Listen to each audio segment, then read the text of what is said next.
Welcome back to the Wise Up Podcast, your weekly dose of business wisdom as delivered by the members of Open Water. I am your host, Chris Albrecht, and today, I'm not going to lie, I'm kind of tired. I didn't get much sleep last night. I didn't get good sleep last night.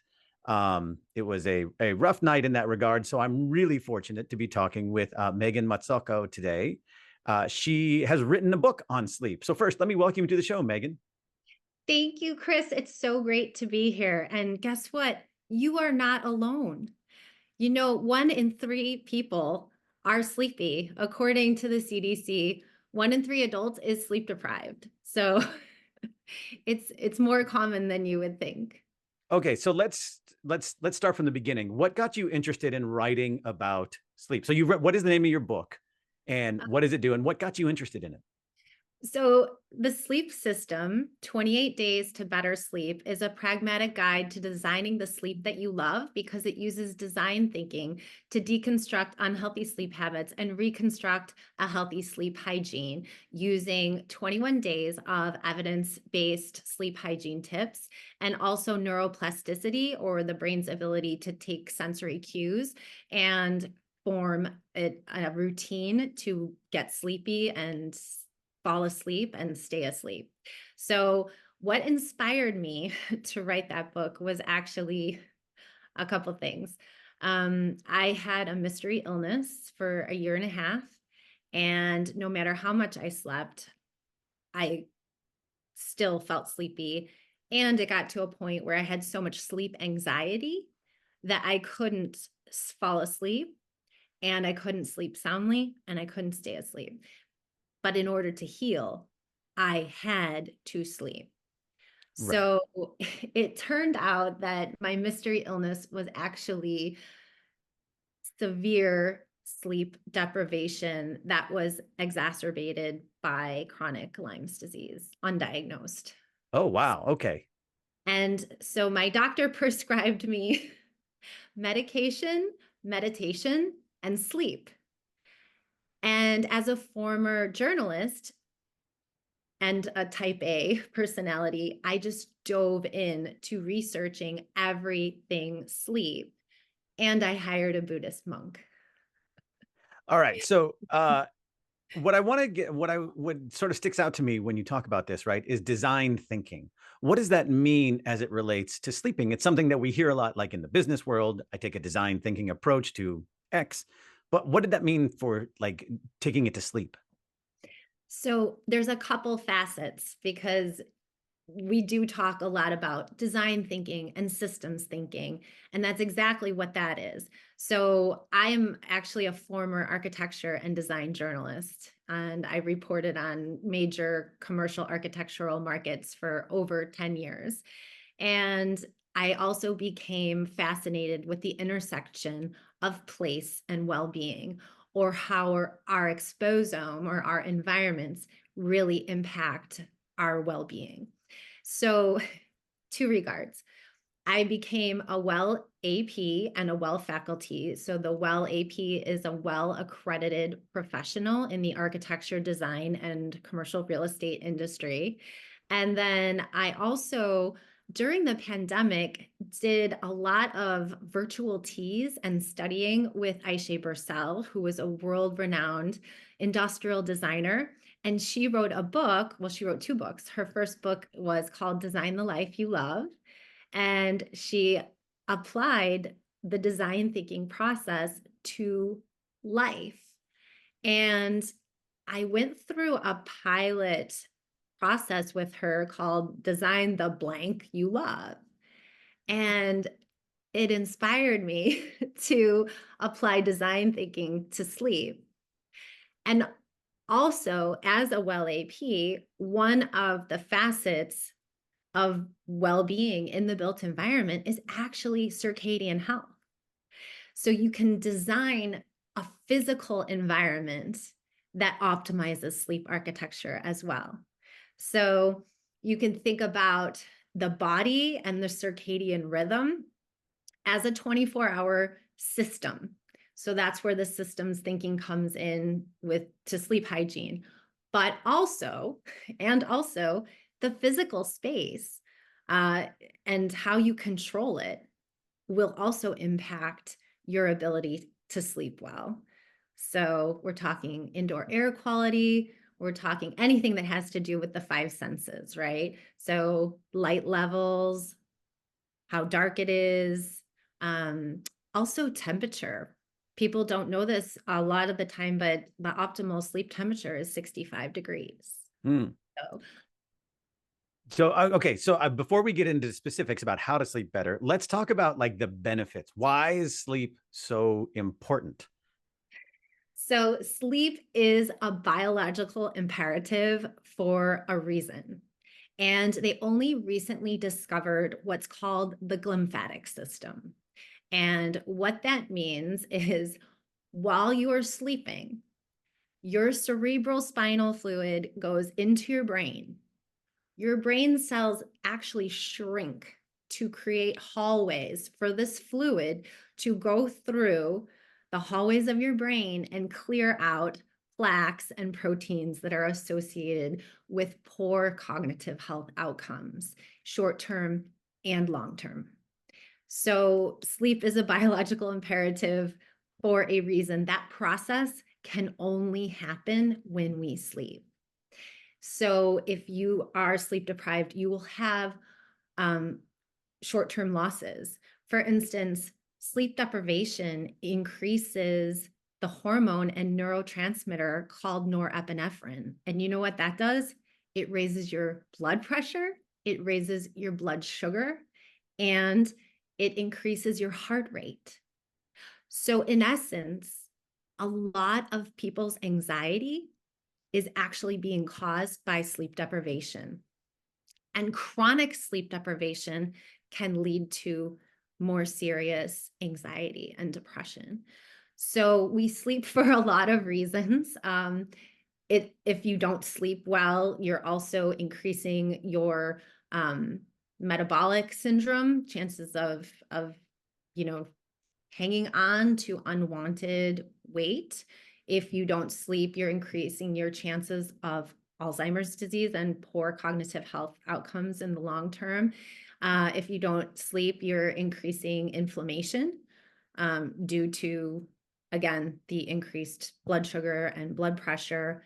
So, yeah, there's really no substitute for sleep, especially when it comes to brain health. Got it. Okay. So we know that that's very important. We have that down. It is sleep, super important. You should do it. What are some of the methods then in your book? What are some of the things that people could start doing like right away to help? Now, again, no guarantees, but like, what are some things people could do right away to help get a better night's sleep? So the first thing I say is anybody who has an infant or a new puppy, this is not feasible Right. in this moment. But hopefully, that's a temporary phase of life. But the number one thing with any health initiative is to be consistent. So wake up and go to bed at the same time every night and every morning. That would be my number one recommendation. Okay.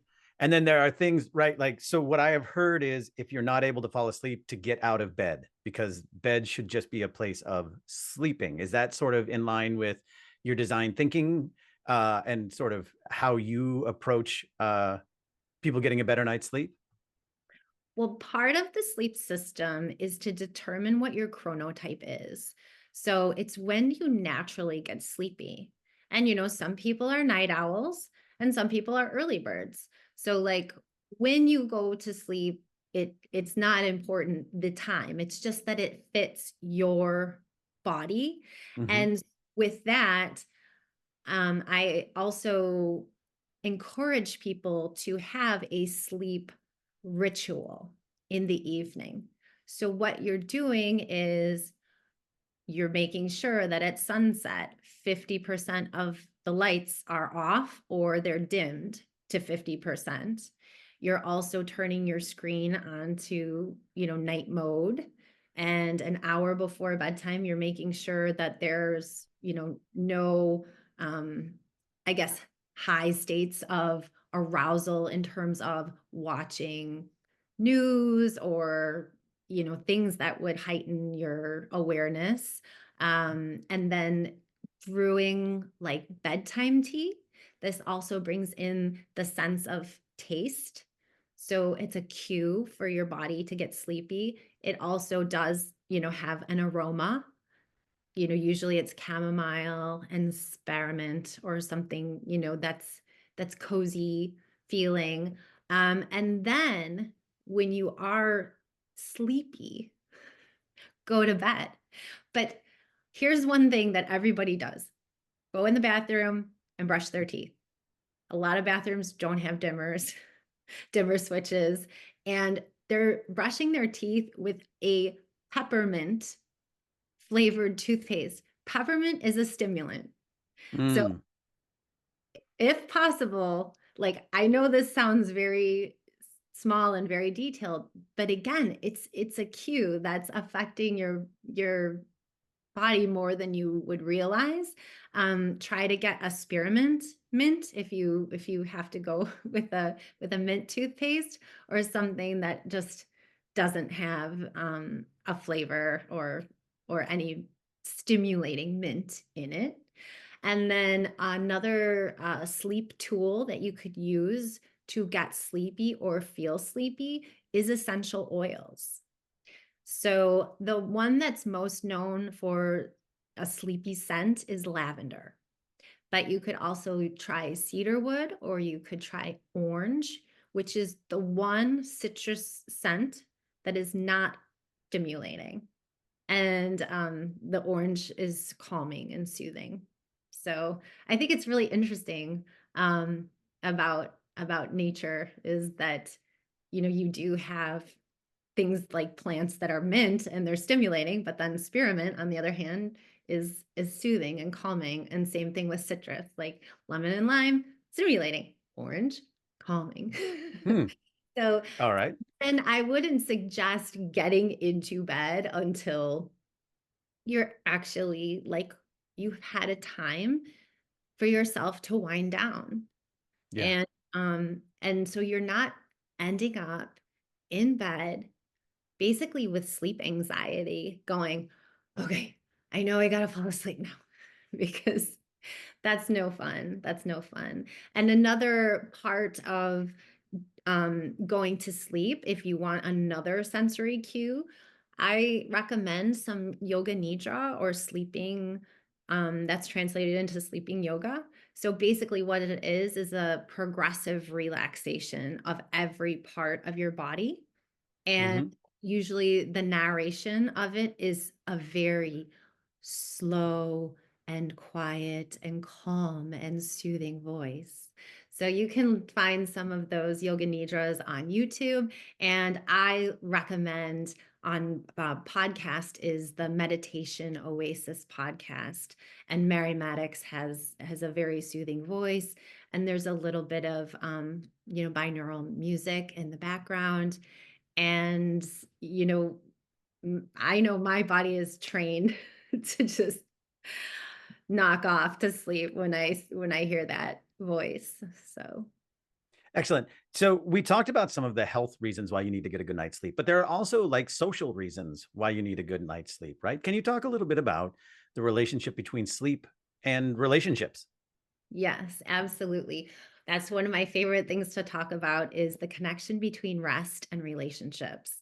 And the connection between sleep and mental health is critical. So sleep is the number one predictor of physical health outcomes, but also mental health outcomes. And like I spoke about earlier, if you are sleep deprived, it increases the hormone and neurotransmitter norepinephrine, which increases your heart rate, your blood pressure, and your blood sugar. Well, since 80% of the nervous system's information that it's receiving is actually coming from the physical body, when there's something like that off in your body, like it could be you're sleep deprived, or it could be like your shoes are too tight, but your brain will start it'll start to like suck operating energy, going, okay, something's wrong, what's wrong? Because your physical body is uncomfortable. And so that's why sleep is so important, is because if you don't have that sleep, your body will be off and it triggers anxiety. And when you're in a state of anxiety, you don't have the wherewithal to connect authentically, to achieve what I call harmonious engagement. And it really throws off the way you show up in relationship.